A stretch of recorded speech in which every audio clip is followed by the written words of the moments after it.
Good morning. Morning మ్యాగజైన్కి స్వాగతం. ప్రముఖ దినపత్రికలో వస్తున్న వార్తలు వెనకాల జరుగుతున్న పరిణామాలు చూద్దాం. ఈనాడు చూస్తే హైకోర్టుకి తొలి మహిళా ప్రధాన న్యాయమూర్తి జస్టిస్ లీసా గిల్ పేరుని సిఫార్సు చేసిన సుప్రీంకోర్టు కొలీజియం 2 నెలల ముందే సీజే పదవులు భర్తీ చేసే సంప్రదాయానికి శ్రీకారం. ఆంధ్రప్రదేశ్ హైకోర్టు తదుపరి ప్రధాన న్యాయమూర్తిగా జస్టిస్ లీసా గిల్ రాబోతున్నారు. సుప్రీంకోర్టు ప్రధాన న్యాయమూర్తి జస్టిస్ సూర్యకాంత్ నేతృత్వంలో గురువారం సమావేశమైన కొలీజియం ఆమె పేరుని కేంద్రానికి సిఫార్సు చేసింది. ఈ ప్రతిపాదనకు రాష్ట్రపతి ఆమోదముద్ర వేస్తే ఏపీ హైకోర్టు తొలి మహిళా ప్రధాన న్యాయమూర్తిగా ఆమె రికార్డులకు ఎక్కబోతున్నారు. హైకోర్టు ప్రస్తుత ప్రధాన న్యాయమూర్తి జస్టిస్ ధీరసింగ్ ఠాకూర్ పదవీకాలం ఏప్రిల్ 24తో ముగినుంది.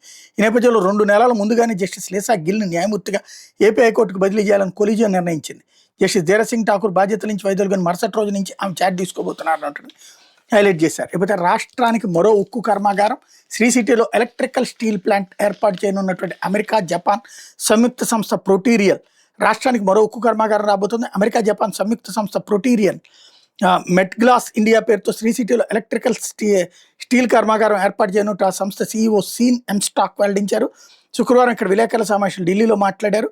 ట్రాన్స్ఫార్మర్లో ఉపయోగించే పరికరాలను ఇందులో ఉత్పత్తి చేయబోతున్నారు. ఈ సంస్థ తొలి దశలో సుమారు 77 నుంచి $80 మిలియన్ పెట్టుబడి పెట్టి ఎల్ఐ రిబ్బన్ ఉత్పత్తి చేయబోతుంది. ఏడాది చివరి నుంచి ఈ సంస్థ కార్యకలాపాలు ప్రారంభం కాబోతున్నాయి అన్నటువంటిది హైలైట్ చేశారు. ఇకపోతే 1,00,000 కోట్లతో ఉద్యాన హబ్ అన్నటువంటి వార్తని హైలైట్ చేశారు. రాయలసీమను ప్రపంచ నెంబర్ 1గా చేస్తాం, 40 లక్షల ఎకరాల్లో సాగు, 100 కోట్ల టన్నుల ఉత్పత్తి లక్ష్యం, సమర్థ జల నిర్వహణతో నీటి ఎద్దడి నివారణ, వ్యవసాయ పద్ధతులపై చర్చలో ముఖ్యమంత్రి చంద్రబాబు. రాయలసీమను ప్రపంచానికి నెంబర్ 1 ఉద్యాన హబ్గా మార్చబోతున్న ముఖ్యమంత్రి చంద్రబాబు ప్రకటించారు.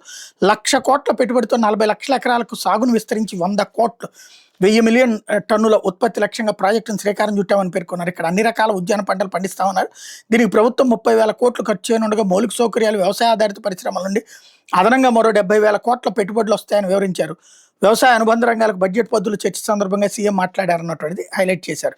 లేకపోతే కేజ్రీవాల్ కవితకు క్లీన్ చిట్ అంటూ మనీష్ సిసోడియా మరో 20 మందికి కూడా విముక్తి. ఢిల్లీ మద్యం కేసులో రౌజ్ అవెన్యూ కోర్టు కీలక తీర్పు. సిబిఐ అభియోగాలు నిరాధారం అంటూ కొట్టివేత. తీర్పుని హైకోర్టులో సవాల్ చేసిన దర్యాప్తు సంస్థ. దేశవ్యాప్తంగా సంచలనం సృష్టించిన ఢిల్లీ మద్యం కేసులో ఆమ్ ఆద్మీ పార్టీ అగ్రనేతలు అరవింద్ కేజ్రీవాల్, మనీష్ సిసోడియా, తెలంగాణ జాగృతి అధ్యక్షురాలు కల్వకుంట్ల కవితకు భారీ ఓర్టు లభించింది. వాళ్ళతో పాటు మరో 20 మందిపై నమోదైన అభియోగాలు ఢిల్లీలోని రౌజ్ అవెన్యూ కోర్టు శుక్రవారం కొట్టేసింది. వాళ్ళందరికీ కేసు నుంచి విముక్తి కల్పించింది. స్పష్టమైన ఆధారం లేకుండా ఉద్దేశపూర్వకంగా కేసులు ఇరికించారని కేంద్ర దర్యాప్తు సంస్థపై మండిపడింది. అయితే ట్రయల్ కోర్టు తీర్పును సవాల్ చేస్తూ సిబిఐ వెంటనే ఢిల్లీ హైకోర్టులో అప్పీల్ దాఖలు చేసింది. దర్యాప్తుతో పలు అంశాలను న్యాయస్థానం పరిగణలోకి తీసుకునేది సిబిఐ ప్రతినిధి వ్యాఖ్యానించారన్నట్టు హైలైట్ చేశారు. లేకపోతే ఆఫ్ఘనిస్తాన్లో పాక్లో నెత్తుటేర్లు, పరస్పర బేకరదాడులు చేసుకున్న పొరుగు దేశాలు.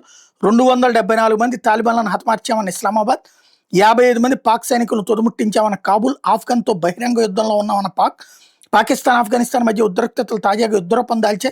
ఇరు దేశాలు గురువారం రాత్రి నుంచి పరస్పరం బేకర్ దాడులు చేసుకున్నాయి. తమ దాడుల్లో 274 మంది తాలిబాన్లు హతమయ్యారని పాక్ ప్రకటించి మరో 400 మంది గాయపడ్డారని తెలిపింది అన్నటువంటిది హైలైట్ చేశారు. లేకపోతే రెడ్ బుక్లో జగన్ పేరుందో లేదో త్వరలో తెలుస్తుంది. పవన్ నాకు జీవితాంతం పెద్దనే, పారిశ్రామికవేత్తలు ఇప్పుడు ఏపీకి రాకపోతే తర్వాత బాధపడతారు. ఐడియాస్ ఆఫ్ ఇండియా 2026 సదస్సులో మంత్రి నారా లోకేష్. రెడ్ బుక్లో జగన్ పేరు ఉందో లేదో త్వరలో తెలుస్తుందని విద్యా ఐటీ శాఖల మంత్రి నారా లోకేష్ పేర్కొన్నారు. వైకాపా ప్రభుత్వంలో తెలుగుదేశం పార్టీ కార్యకర్తలు ప్రజలపై తప్పుడు కేసులు పెట్టి వేధించిన వారి పేర్లు, చట్టాలను ఉల్లంఘించిన వారు, అందుకు ప్రేరేపించిన రాజకీయ నేతలు, చిత్రహింసలు పెట్టిన వారి పేర్లు కూడా ఇందులో ఉంటాయని తెలిపారు. ముంబైలో ఏవీసీ నెట్వర్క్ ఆధ్వర్యంలో జరిగే ఐడియాస్ ఆఫ్ ఇండియా 2026 పేరు నిర్వహించిన సదస్సులో లోకేష్ ముఖ్య అతిథిగా పాల్గొని మాట్లాడారన్నట్టు వార్తని హైలైట్ చేశారు. ఇప్పుడు జగన్ సజ్జల నాయకత్వంలో చంద్రబాబుపై అసభ్యకర పోస్టు. సజ్జల భార్గవరెడ్డి నేతృత్వంలో వైకాపా సోషల్ మీడియా విభాగం పైన డీప్ ఫేక్తో పెద్ద ఎత్తున దుష్ప్రచారం. సిఐడి విభాగాధిపతికి తెలుగుదేశం పార్టీ నేతల ఫిర్యాదు. ముఖ్యమంత్రి చంద్రబాబు ప్రతిష్టకు భంగం కలిగించే వ్యక్తిత్వ హననానికి పాల్పడేలా కుట్రపూరితంగా సామాజిక మాధ్యమాలు అసభ్యకర అశ్లీల పోస్టులు వ్యాప్తి చేస్తున్న వారిపై చర్యలు తీసుకోవాలని సిఐడి విభాగాధిపతి రవిశంకర్ అయ్యన్నార్కు తెలుగుదేశం పార్టీ నేతలు శుక్రవారం ఫిర్యాదు చేశారు. ప్రజాస్వామ్యతంగా ఎన్నికైన చంద్రబాబు ప్రభుత్వాన్ని కూలదోయాలని, ఆయన ప్రతిష్టను భంగం కలిగించాలని కుట్రతో వైకాపా అధినేత జగన్, ఆయనకు సన్నిహితుడైన సజ్జల రామకృష్ణారెడ్డి నాయకత్వంలో వ్యవస్థీకృతంగా ఈ అసభ్యకర పోస్టుల వ్యాప్తి జరుగుతుందని ఆయన దృష్టికి తీసుకెళ్లారు. దీనిపై సమగ్ర విచారణ జరిపి చర్యలు తీసుకోవాలని కోరారన్నటువంటి వార్తని హైలైట్ చేశారు. అయితే న్యాయం జరిగే వరకు మా పోరాటం ఆగదు. ఆయేషా మీరా కేసులో అన్యాయం చేసిన సిబిఐ సిట్ విచారణ అధికారులే. అంత్యక్రియల అనంతరం తండ్రి ఇక్బాల్ బాషా హైకోర్టు జడ్జితో న్యాయ విచారణ జరిపించాలని నా కుమార్తె ఆయేషా మేరకు ఈ రోజు వరకు న్యాయం జరగలేదు, కేసు ముగిసింది అంటున్నారు. కానీ మేము ఉండగా ముగియదు. ఆయేషా మేరకు అన్యాయం చేసిన సిబిఐ సిట్ అప్పటి విచారణ అధికారులని ఆమె తండ్రి ఇక్బాల్ బాషా ఆరోపించారు. గుంటూరు జిల్లా తెనాలిపట్నంలోని చెంచుపేట కబరస్థాన్లో శుక్రవారం మధ్యాహ్నం ఆయేషా మేర శరీర అవశేషాలకు అంత్యక్రియలు ముగిసిన అనంతరం ఆయన విలేకరులతో మాట్లాడారన్నటువంటిది హైలైట్ చేశారు. లేకపోతే అతిసారకి ఈకోలి బ్యాక్టీరియా కారణం శ్రీకాకుళంలో 11 ప్రాంతాల్లో సేకరించిన నమూనాల గుర్తింపు. శ్రీకాకుళంలో అతిసారం ప్రబలడానికి తాగునీటిలో ప్రమాదకరమైన ఈకోలి బ్యాక్టీరియాను కలపడమే కారణమని అధికారులు నిర్ధారించారు. 12 ప్రాంతాల్లో సేకరించిన నీటి నమూనాల్లో దీన్ని గుర్తించారు. ఈ విషయాన్ని రాష్ట్ర ఆరోగ్య కుటుంబ సంక్షేమ శాఖ కమిషనర్ వీరపాండ్యన్ వెల్లడించారన్నటువంటి వార్తని హైలైట్ చేశారు.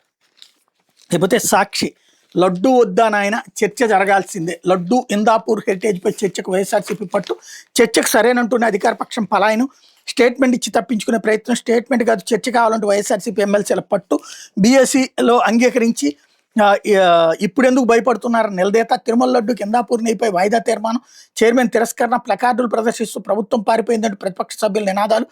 టీడీపీ సభ్యుల పోటీ నినాదాలతో సభలో గందరగోళం. సభ వాయిదా అయినా వెల్లో నేలపై కూర్చుని వైఎస్ఆర్సీపీ ఎమ్మెల్సీల నిరసన. వారి ఆందోళనతో అట్టుడికిన అసెంబ్లీ ప్రాంగణం. తిరుమల ప్రసాదంపై చర్చిద్దామంటే భయం ఎందుకు? బీఎస్సీలో చర్చ కొప్పుకుని ఇప్పుడు ఎందుకు పారిపోతున్నారంటే అధికార పక్షాన్ని వైఎస్ఆర్సీపీ గట్టిగా నిలదీసింది. టీటీడీలో ఇందాపూర్ పేరుతో హెరిటేజ్ పాత్రపై సభలో చర్చ జరగాల్సిందని వైఎస్ఆర్సీపీ ఎమ్మెల్సీలు శుక్రవారం శాసనమండలిలో గట్టిగా పట్టుబట్టారు. ప్రతిపక్ష సభ్యుల నినాదాలతో మండలి హోరెత్తింది. చర్చకు పట్టుబడుతూ ఇచ్చిన వాయిదా తీర్మానం చైర్మన్ తిరస్కరించడం. స్టేట్మెంట్ ఇస్తే సరిపోతుందని అధికార పక్షం తప్పించుకునే ప్రయత్నం చేయడంతో నడిచిన వ్యవహారాన్ని హైలైట్ చేశారు. అట్లాగే హైకోర్టు ప్రధాన న్యాయమూర్తి జస్టిస్ అగీస్ ఇక్కడ కూడా హైలైట్ చేశారు. మరియు బాబు సర్కార్కి బీహార్ సర్కార్ జలక్ అంటూ ఐజీ సునీల్ నాయక్కి ఆ రాష్ట్ర ప్రభుత్వం అండ. బిఎన్ఎస్ఎస్ 218 కింద చర్యలు అన్నటువంటి వార్తని హైలైట్ చేశారు. చంద్రబాబు రెడ్ బుక్ రాజ్యాంగ అరాచకానికి బీహార్ ప్రభుత్వం చెంపపెట్టు లాంటి గట్టి జలక్కిచ్చింది. ఏపీ పోలీసు అధికారులు బీహార్ కేడర్ ఐజీ సునీల్ నాయక్ని అరెస్ట్ చేసేందుకు ఆ రాష్ట్ర రాజధానిలో హంగామా చేయడంపై తీవ్రంగా స్పందించింది. తమ రాష్ట్ర కేడర్కి చెందిన పోలీసు అధికారులపై ఇతర రాష్ట్రాలు ఎలాంటి చర్యలు తీసుకోవాలన్న తమ ప్రభుత్వం ముందస్తు అనుమతి తప్పనిసరిని తేల్చెప్పింది. ఈ మేరకు ఆ రాష్ట్ర హోంశాఖ శుక్రవారం నోటిఫికేషన్ జారీ చేసింది. బీహార్ కేడర్ అధికారులు డిప్యుటేషన్పై ఇతర రాష్ట్రాలు నిర్వహించిన విధులపై ఆ రాష్ట్ర ప్రభుత్వాలు ఏమైనా కేసులు నమోదు చేయాలనుకుంటే తమ అనుమతి తప్పనిసరని ఆ నోటిఫికేషన్లో స్పష్టం చేసింది. అంతేకాదు అధికారులపై చర్యలు తీసుకునేందుకు వీలుగా తాము అనుమతించాలంటే పాటించాల్సిన నిబంధనలు కూడా వెల్లడించింది. కేంద్ర పోలీసు బలగాలకు చెందిన అధికారులకు వర్తించే అన్ని రకాల రక్షణ చర్యలు బీహార్ ప్రభుత్వ అధికారులకు వర్తిస్తాయని పేర్కొంది. అంటే కేంద్ర బలగాలకు చెందినటువంటి అధికారులపై ఏ రాష్ట్ర ప్రభుత్వాలైనా కేసు నమోదు చేయాలంటే అనుసరించాల్సిన నిబంధనలు తమ అధికారుల విషయంలో పాటించాల్సిందని తేల్చెప్పింది. అంతేగాని ఇతర రాష్ట్రాల పోలీసులు బీహార్ వచ్చి తమ అధికారులు ఏకపక్షంగా అరెస్ట్ చేయడం, ఇతరత్రా చర్యలు తీసుకోవడానికి వీల్లేదని కొండబద్దలు కొట్టింది. ఇందుకోసం బీహార్ కేడర్ అధికారులకు బిఎన్ఎస్ఎస్ చట్టం 218 కింద రక్షణ కల్పిస్తున్నట్టు ఆ నోటిఫికేషన్లో ప్రకటించింది. బీహార్ ప్రభుత్వ చర్య చంద్రబాబు ప్రభుత్వానికి చెంపపెట్టి లాంటిదే. డిప్యూటీ స్పీకర్ రఘురామకృష్ణ తప్పుడు ఫిర్యాదు ఆధారంగా నమోదు చేసిన అక్రమ కేసులు ఐజీ సునీల్ నాయక్ను వేధించేందుకు ఏపీ పోలీసులు తెగబడ్డారు. ఈ కేసు దర్యాప్తు అధికారి ఎస్పీ దామోదర్ తన బృందంతో పాట్నా వెళ్లి ఏకంగా ప్రస్తుతం బీహార్లో అగ్నిమాపక హోంగార్డుల విభాగం ఐజీగా ఉన్న సునీల్ నాయక్ నివాసంలోకి గోడ దూకి వెళ్లి అక్రమంగా అరెస్ట్ చేసేందుకు ప్రయత్నించింది. అయితే ఆ రాష్ట్ర పోలీసులు వీళ్ళ ప్రయత్నాన్ని తిప్పికొట్టారు. ఈ కేసును విచారించిన పాట్నా సివిల్ కోర్టు ఏపీ పోలీసులపై తీవ్రస్థాయిలో విరుచుకుపడింది. సునీల్ నాయక్ను అరెస్ట్ చేసి తీసుకెళ్లేందుకు ట్రాన్సిట్ వారెంట్ జారీకి నిరాకరించింది. ఆయన ఎస్పీ దామోదర్ టీడీపీ అనుకూల మీడియా ద్వారా దుష్ప్రచారం సాగించారు. సునీల్ నాయక్ను తాము అరెస్ట్ చేసినట్టు ప్రకటించారు. మరోవైపు న్యాయస్థానం తిరస్కరించిన సునీల్ నాయక్ని ఏపీ తీసుకొచ్చేందుకు దామోదర్ తన బృందంతో పాట్నాలోనే మకాం వేయడం గమనార్హం. అంతేకాదు ఆయన నివాసం ఆఫీస్పై ఏపీ పోలీసులు నిఘా పెట్టారు. సునీల్ నాయక్ ఆఫీస్కి రావడం లేదని ఫోన్ను స్విచ్ ఆఫ్ చేసుకున్న టీడీపీ అనుకూల మీడియా ద్వారా ప్రచారం చేశారు. ఈ పరిణామాలపై బీహార్ పోలీసు ఉన్నతాధికారులు రైలుపోయారు. నిబంధనలకు విరుద్ధంగా ఏపీ పోలీసులు బీహార్లో మాట వేసి మరి అరాచకానికి పాల్పడుతున్నారని మండిపడ్డారు. ఇదే విషయాన్ని తమ సీఎం నితీష్ కుమార్ దృష్టికి తీసుకెళ్లారు. వ్యవహారం యావత్ బీహార్ పోలీస్ శాఖ ప్రతిష్టకు సంబంధించిందిగా ఆయన భావించారు. దీంతో బీహార్ పోలీసు అధికారులపై ఇతర రాష్ట్రాల అక్రమంగా చర్యలు తీసుకోకుండా తగిన ఆదేశాలు జారీ చేయాలని ఆదేశించారు. ఫలితంగా బిఎన్ఎస్ఎస్ 218 కింద బీహార్ పోలీసు అధికారులకు రక్షణ కల్పిస్తూ రాష్ట్ర హోంశాఖ ఉత్తర్వులు జారీ చేసింది. ఈ పరిణామాలతో ఎస్పీ దామోదర్ తన బృందంతో వెనుదిరుగుతారు, లేక అక్కడే మాట వేసి మళ్ళీ దుస్సాహసానికి తెగబడతారన్నది చూడాలి అన్నటువంటిది హైలైట్ చేశారు. ఇకపోతే క్విట్ ప్రోకేకి ఆధారాలు లేవు అంటూ ఢిల్లీ ఎక్సైజ్ పాలసీ కేసులో కేజ్రీవాల్ తదితరులకు ఊరట. సిబిఐ నమోదు చేసిన కేసు నుంచి వాళ్ళని తప్పించిన ఢిల్లీ సిబిఐ కోర్టు. పాలసీ రూపకల్పన అమల్లో ఎలాంటి నేరపూరిత కుట్ర లేదన్న కోర్టు. ప్రైవేటు వ్యక్తులకు లాభం జరిగిన నేరంగా పరిగణించలేం, ప్రభుత్వ విధానాలపై క్రిమినల్ కేసు పెట్టలేం, ఎవరెవరిని ఈ కేసులోకి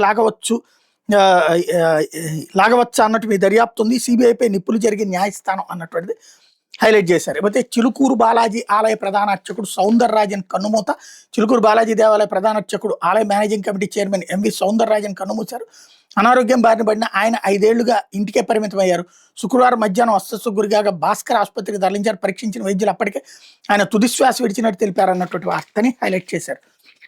లేకపోతే ఆంధ్రజ్యోతి, ఢిల్లీ మద్యం కేసు మాయ మిథ్య అంటూ కేజ్రీవాల్, కవిత, సిసోడియా సహా నిందితులందరూ క్లీన్ చిట్, సిబిఐ ప్రత్యేక కోర్టు సంచలన తీర్పు, సిబిఐని కడిగి పారేసిన Rouse Avenue judge Jitender Singh, case దర్యాప్తు మొత్తం తప్పుల తడక, ముందే నిర్ణయించుకుని ఊహల ఆధారంగా కేసు నమోదు, అక్కడ ఇక్కడ విన్న మాటల ఆధారంగా కేసు నిర్మించారు. కేజ్రీవాల్, సిసోడియా, కవితలకు వ్యతిరేకంగా ఒక్క సాక్షి లేదు, రాజ్యాంగ పదవిలో ఉన్న వ్యక్తిపై సమాచారం లేకుండా నిందితుడిగా చేర్చడం రూల్ ఆఫ్ లాకే విరుద్ధం అన్నటువంటిది హైలైట్ చేశారు. అయితే బీహారీ మార్క్ కిరికిరి అంటూ సునీల్ నాయక్ చట్టపరమైన రక్షణ, అరెస్ట్ చేయాలంటే అనుమతి కావాల్సింది, ఏకంగా బిఎన్ఎస్ఎస్ చట్టానికే సవరణ, కేంద్ర బలగాల కోసం కేంద్రం తెచ్చిన సెక్షన్, అందులోనే వెసులుబాటును వాడుకున్న బీహార్ రాష్ట్ర పోలీసు బలగాలకు వర్తించేలా మార్పు అన్నటువంటిది హైలైట్ చేశారు. లేకపోతే కొత్త సీఎస్గా సాయి ప్రసాద్ నేడు బాధ్యతల స్వీకరణ అన్నటువంటిది హైలైట్ చేశారు. లేకపోతే ఆన్లైన్ గేమ్స్ వద్దనడమే పాపం, తల్లిదండ్రులకే కత్తిపోట్లు, సౌదీలో రాజమండ్రి కుర్రాడు ఘాతుకొని తల్లిదండ్రులు చెప్పాక ఆన్లైన్లో ఫుడ్ ఆర్డర్, అది తిన్నాక భవనంపై నుంచి దూకి ఆత్మహత్య అన్నటువంటిది హైలైట్ చేశారు.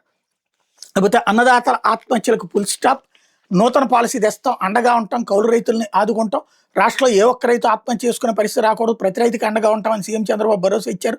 రైతుల ఆత్మహత్యలు ఆపే పాలసీని తెస్తున్నామని అసెంబ్లీ సాక్షిగా హామీ ఇచ్చారు. ఒక్కోసారి కౌలు రైతులకు ఊహించని దానికంటే ఎక్కువగా 30-40 ఎకరాలు చేస్తున్నారు, దీనివల్ల నష్టం వస్తుంది. కౌలు రైతులను కూడా ఆదుకునేందుకు ఎంతవరకు చేయాలో అంతవరకు చేస్తాం, అయితే వాళ్ళలో కూడా పరిమితులు పెట్టుకుని చేస్తే చాలా బాగుంటుందని చెప్పారు అన్నటువంటిది హైలైట్ చేశారు. లేకపోతే సర్కార్ వర్సెస్ చైర్మన్ అంటూ మండల్లో లడ్డు చర్చపై వాదోపాదాలు, పాకపక్షంపై మోషన్ రాజు ఆరోపణలు ఖండించిన అధికార పక్ష సభ్యులు అన్నటువంటిది హైలైట్ చేశారు. అట్లాగే సభ గౌరవానికి చైర్మనే విఘాతం కలిగిస్తున్నారు, పయ్యావుల వ్యాఖ్యలు బాధాకరం, కూటమి ఎమ్మెల్సీలు అన్నటువంటి స్టేట్మెంట్ కూడా ఇక్కడ హైలైట్ చేశారు.